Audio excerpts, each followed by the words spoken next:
नमस्कार दोस्तों, मैं हूँ आपका मित्र हुकम सिंह गुनावर, महाराजा कंपटीशन क्लासेज करौली। तो देखिए दोस्तों, संस्कृत भाषा शिक्षण की विधियों की सीरीज चल रही है, जिसमें हम प्राचीन शिक्षण विधियाँ पढ़ चुके हैं। अभी दूसरा भाग चल रहा है, आधुनिक शिक्षण विधियाँ या नवीन शिक्षण विधियाँ। नवीन शिक्षण विधियों में पहली शिक्षण विधि हम पढ़ चुके हैं, हार्वर्ड की पंचपदी। जिन्होंने नहीं देखा है वो देख लेना वीडियो। इसके बाद नवीन शिक्षण विधियों में हम दूसरी शिक्षण विधि पढ़ने जा रहे हैं, पाठ्य पुस्तक विधि। पाठ्य पुस्तक विधि जैसा कि नाम से ही विदित है कि पाठ्य पुस्तक पर आधारित है। पाठ्य पुस्तक विधि याद रखिएगा, क्या क्या प्रश्न पाठ्य पुस्तक विधि को लेकर हमारी परीक्षा में आ सकते हैं। तो देखिए मित्रों, भारत में इस विधि के समर्थक माने जाते हैं कौन? तो हमारा जवाब होगा डॉक्टर बेस्ट महोदय। याद रखना, पाठ्य पुस्तक विधि का भारत में समर्थक कौन माना जाता है? डॉक्टर बेस्ट महोदय। ठीक, अगला पॉइंट है, यह सबसे सरल विधि है। सरल इसीलिए कि पाठ्य पुस्तक खरीदिए, आराम से पढ़ाई करिए और परीक्षा दीजिए। बिल्कुल इजी है, न ही किसी अध्यापक की आवश्यकता है, न ही किसी प्रकार की कोचिंग की आवश्यकता होती है। यह पाठ्य पुस्तक के द्वारा अध्यापन करना ये बहुत ही सरल विधि है। यह सबसे सरल विधि है। कौन सी मित्रों? पाठ्य पुस्तक विधि। अब बात करते हैं इस विधि का भारत में प्रचलन कब हुआ। तो देखिए दोस्तों, अंग्रेजों के आगमन के साथ इस विधि का भारत में क्या हुआ? प्रचलन हुआ। यानी मैं कह सकता हूँ कि जो प्राचीन विधियां हमने पढ़ी, प्राचीन काल में, आप जानते हैं प्राचीन विधियों में मैंने बताया कि गुरुकुल आश्रमों में शिक्षा दी जाती थी, पाठ्य पुस्तकें नहीं थी। लेकिन याद रखना मित्रों, अंग्रेजों के आगमन के समय, या मैं कह सकता हूँ कि लॉर्ड मैकाले की नई शिक्षा नीति 1835 के बाद पाठ्य पुस्तकों का प्रचलन हुआ और विषय वाई विषय पाठ्य पुस्तक बनी। तो पाठ्य पुस्तकों का इस विधि का आगमन पाठ्य पुस्तकों से पढ़ा जाए, किताब के माध्यम से प्रत्येक विषय को पढ़ना चाहिए, ऐसा प्रचलन अंग्रेजों के भारत में आगमन के साथ हुआ है। तो ये बहुत अच्छा प्रश्न है, पाठ्य पुस्तक विधि का आगमन या प्रचलन भारत में हुआ अंग्रेजों के आगमन के साथ। अच्छा, लेकिन एक बात है मित्रों कि पाठ्य पुस्तक जो विधि है, इसमें शिक्षण का जो केंद्र होता है वो पाठ्य पुस्तक को माना जाता है। देखें, ये भी एक इम्पोर्टेंट बात है, इसलिए याद रखना मित्रों, हम पढ़ते हैं कि विधियां जो होती हैं वो बाल केंद्रित होती हैं, लेकिन याद रखना दोस्तों, पाठ्य पुस्तक विधि बाल केंद्रित नहीं है, ये पाठ्य पुस्तक केंद्रित है। यानी शिक्षण का जो केंद्र है वो पाठ्य पुस्तक ही होता है। ये प्रश्न पूछा जा सकता है, पाठ्य पुस्तक विधि में शिक्षण का केंद्र होता है, उत्तर क्या होगा? पाठ्य पुस्तक। या पाठ्य पुस्तक आधारित पाठ्य पुस्तक केंद्रित विधि है, तो उत्तर क्या होगा? पाठ्य पुस्तक विधि। अच्छा, एक बहुत इंपॉर्टेंट मोस्ट है मित्रों, बहुत ही मोस्ट है कि भाषा शिक्षण की लोकप्रिय विधि। याद रखना दोस्तों, कैसी विधि? लोकप्रिय विधि कौन सी है? तो भी आपका जवाब होगा दोस्तों, कौन सी है? पाठ्य पुस्तक विधि। लोकप्रिय, याद रखना, यहाँ मैं सर्वश्रेष्ठ की बात नहीं कर रहा हूँ, प्रत्यक्ष विधि सर्वश्रेष्ठ है। भाषा शिक्षण की सर्वश्रेष्ठ विधि प्रत्यक्ष विधि है, जो हम बाद में पढ़ेंगे। यहाँ मैं बात कर रहा हूँ लोकप्रिय, भाषा शिक्षण की सबसे लोकप्रिय विधि है पाठ्य पुस्तक। अच्छा, वाचन कौशल प्रभावी होता है किस विधि के द्वारा? इस विधि के द्वारा वाचन कौशल प्रभावी होता है। वाचन कौशल, याद रखना मित्रों, हम पाठ्य पुस्तक खरीदते हैं, उसके माध्यम से अध्यापन कार्य करते हैं, तो इससे क्या होता है? हमारा वाचन कौशल प्रभावी होता है, यानी वाचन पर आधारित है, वाचन अधिक होता है इसमें, क्योंकि हम पढ़ते हैं पूरी किताब को, उसका वाचन करते हैं। अगला बिंदु है मित्रों, परीक्षा व अभ्यास का आधार जो है, हमें कोई परीक्षा देनी है, उसके लिए अभ्यास करना है, तो उसका आधार पाठ्य पुस्तक ही होती है मित्रों। यानी इस विधि के अनुसार क्या है? पाठ्य पुस्तक। यानी कोई भी परीक्षा की आप तैयारी कर रहे हैं, पाठ्य पुस्तक खरीदिए और संपूर्ण पाठ्यक्रम के अनुसार उस पाठ्य पुस्तक को पढ़िए और अपनी परीक्षा दीजिए। जैसा कि हम रीट की तैयारी कर रहे हैं, रीट की कोई भी पुस्तक खरीदिए और खरीदने के बाद में उसको तैयारी करते हैं विद्यार्थी और पूरा रटने के बाद में परीक्षा देते हैं, तो फिर उनकी परीक्षा का आधार जो हुआ, अभ्यास का आधार हुआ, वो क्या होगा, पाठ्य पुस्तक। और यही है हमारी कौन सी पाठ्य पुस्तक विधि। यानी मैं कह सकता हूँ कि जो विद्यार्थी बिना कोचिंग के या केवल पाठ्य पुस्तक खरीद करके, गाइड खरीद के और रीट की तैयारी कर रहे हैं, वो पाठ्य पुस्तक विधि से ही अध्यापन कार्य कर रहे हैं, अध्ययन कार्य कर रहे हैं। तो याद रखें मित्रों, परीक्षा और अभ्यास, यानी हम जो परीक्षा देते हैं और अभ्यास करते हैं, उसका आधार सिर्फ और सिर्फ क्या होती है, पाठ्य पुस्तक होती है। ठीक है। इसके बाद में देखेंगे दोस्तों, व्याकरण का ज्ञान प्रसंग आने पर ही दिया जाता है। बहुत ही इंपॉर्टेंट है, पाठ्य पुस्तक विधि में व्याकरण का ज्ञान प्रसंग आने पर दिया जाता है। यानी जैसे ही कोई प्रसंग आ जाता है तो हम व्याकरण का ज्ञान दे देते हैं, वहाँ प्रसंग नहीं आया तो नहीं देते हैं। जैसा कि आप किताब पढ़ाते जा रहे हैं और उसमें कहीं पर भी कोई समास युक्त शब्द आता है तो वहाँ बताना, जैसे प्रतिदिन आ गया तो आप विद्यार्थियों को बताएंगे या विद्यार्थी स्वयं जानेगा, क्योंकि पाठ्य पुस्तक से स्वयं अध्ययन करते हैं तो विद्यार्थी जानेगा कि भाई यहाँ पर प्रतिदिन आया है तो अव्ययीभाव समास है। तो याद रखें मित्रों, व्याकरण का ज्ञान प्रसंग आने पर ही दिया जाता है। इसमें चाहे विद्यार्थी पढ़े चाहे अध्यापक पढ़ाए, अध्यापक अगर पढ़ाता है तो भी पाठ्य पुस्तक के अकॉर्डिंग ही पढ़ाएगा, उससे इधर उधर बिल्कुल नहीं जाएगा। एक किताब का अध्यापन कार्य करवाया और फिर हो गया अपना सिलेबस पूरा। तो याद रखें, व्याकरण का ज्ञान प्रसंग आने पर ही दिया जाता है।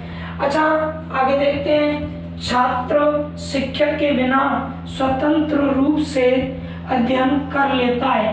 अच्छा, ये भी बहुत इंपॉर्टेंट है। पाठ्य पुस्तक विधि की एक विशेषता है मित्रों, पाठ्य पुस्तक विधि में शिक्षक की अनुपस्थिति में, यानी छात्र शिक्षक के बिना स्वतंत्र रूप से अध्ययन कर लेते हैं। कौन सी में, पाठ्य पुस्तक विधि में।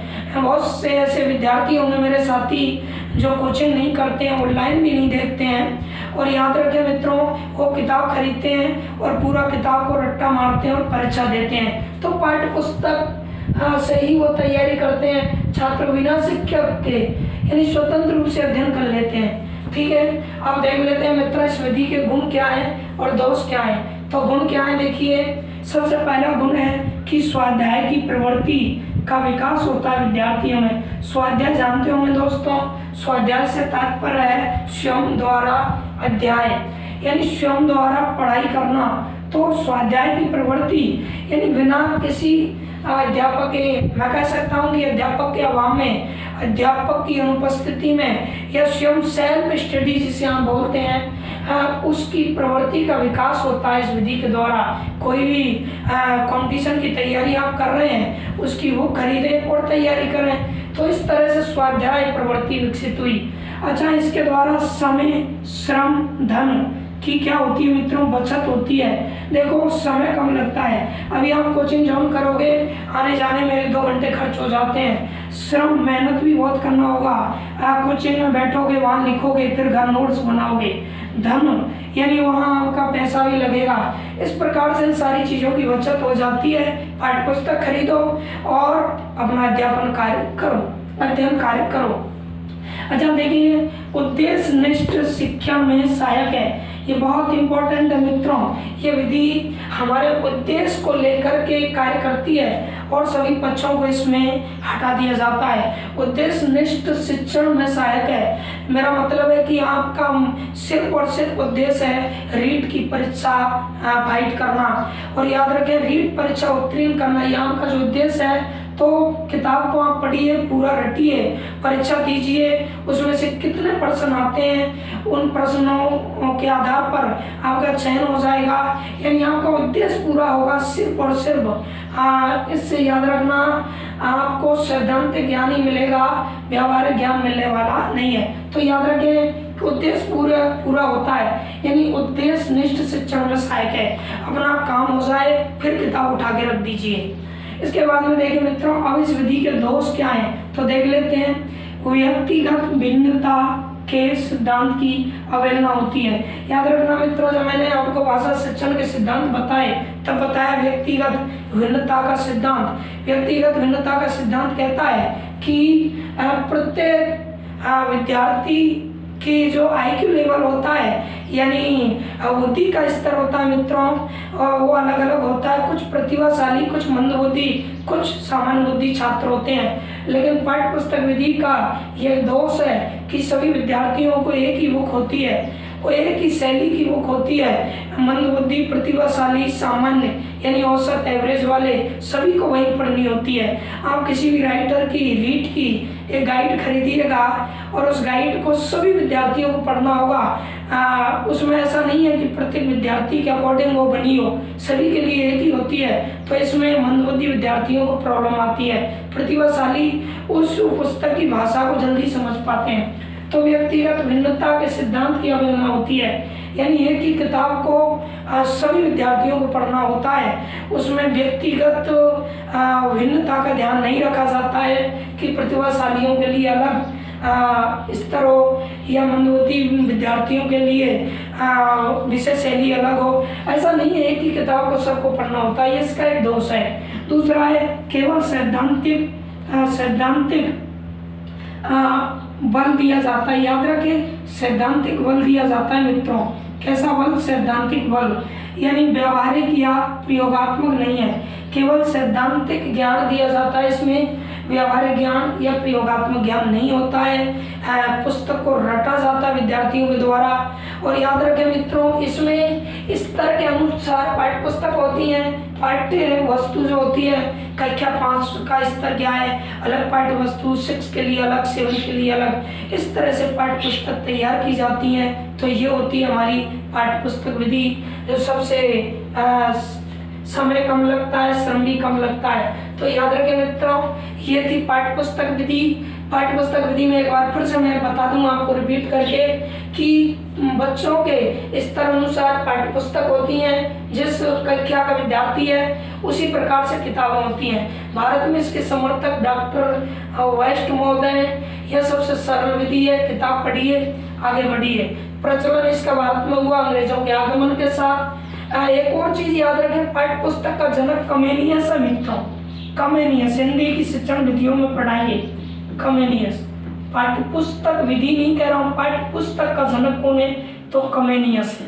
कौन माना जाएगा? कमेनियस। अच्छा, शिक्षण का केंद्र पाठ्य पुस्तक को माना जाता है। इसमें पाठ्य पुस्तक ही सब कुछ है, विद्यार्थी केंद्रित नहीं है। भाषा शिक्षण की लोकप्रिय विधि है। वाचन कौशल प्रभावी रहता है, यानी वाचन कौशल पर अधिक बल दिया जाता है, क्योंकि किताब को वाचन के द्वारा, या कह सकते हैं विद्यार्थी वाचन करता है पुस्तक का। परीक्षा व अभ्यास का आधार पाठ्य पुस्तक ही है। परीक्षा हम देते हैं, किताबों के माध्यम से तैयारी करते हैं और एग्जाम देते हैं। अच्छा, व्याकरण का ज्ञान प्रसंग आने पर ही दिया जाता है। अब छात्र शिक्षक के बिना स्वतंत्र रूप से अध्ययन कर लेते हैं। इसमें किताब खरीदिए और आराम से तैयारी करो। बहुत सारे ऐसे विद्यार्थी हैं जो बिना शिक्षक के घर पे ही तैयारी करते हैं, स्वयं पाठी होते हैं, जैसे कि कॉलेज में स्वयं पाठी विद्यार्थी हैं। अब इसके गुण क्या है? स्वाध्याय की प्रवृत्ति का विकास होता है, सेल्फ स्टडी का विकास होता है, समय, श्रम, धन की बचत हो जाती है, उद्देश्य शिक्षण में सहायक है, यानी जो हमारा लक्ष्य उद्देश्य है उसकी ही प्राप्ति होती है, आलतू फालतू की चीजें नहीं आती हैं। अब कुछ दोष भी हैं, जैसे इसमें व्यक्तिगत भिन्नता का अभाव रहता है। किताब एक ही होती है और सभी लेवल के विद्यार्थियों को वही किताब पढ़नी होती है। चाहे उसमें स्तर के अकॉर्डिंग वो नहीं होती है कि किसका क्या लेवल है। अच्छा, केवल सैद्धांतिक ज्ञान या बल दिया जाता है, व्यवहारिक या प्रयोगात्मक नहीं दिया जाता है। तो इस तरह से ये नवीन आधुनिक शिक्षण विधियों में दूसरी विधि थी। नमस्कार दोस्तों, मिलेंगे अगले वीडियो में। धन्यवाद।